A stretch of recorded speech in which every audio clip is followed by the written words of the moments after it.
ஸ்கில்லும் சேலரியும் ரொம்ப இன்டர்லிங்க்டான ஒரு விஷயம். உங்களோட ஸ்கில் ஆட்டோமேட்டிக்கா டெவலப் ஆயிட்டே போதுன்னா உங்க சேலரியும் ஆட்டோமேட்டிக்கா டெவலப் ஆயிட்டே இருக்கும்.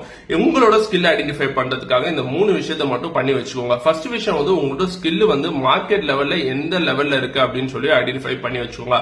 அது ஒரு சர்வைவிங் ஸ்கில்லா இருக்கா, இல்ல ஒரு டாமினண்டான ஸ்கில்லா இருக்கா, இல்ல இப்போதைக்கு தேவைப்படுறதுல இந்த ஸ்கில் தான் ரொம்ப முக்கியம் அப்படின்னு சொல்லி இருக்கா அப்படின்னு சொல்லி ஐடென்டிஃபை பண்ணி வச்சுக்கோங்க. ரெண்டாவது விஷயம் உங்க ஸ்கில் உங்க கம்பெனிக்கு எந்த லெவல்ல தேவைப்படுது அப்படின்னு சொல்லியும் தெரிஞ்சு வச்சுக்கோங்க.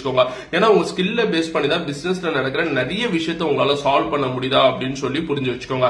மூணாவது விஷயம் இந்த ரெண்டுமே உங்களுக்கு கேப் இருக்குன்னா உங்களோட ஸ்கில் கேப் இருக்குன்னு அர்த்தம். அப்போ கண்டிப்பா உங்க ஸ்கில்ல நீங்க திருப்பி ரீஒர்க் பண்ணி உங்களோட ஸ்கில்ல நீங்க டெவலப் பண்ணிக்கிற மாதிரி பாத்துக்கோங்க.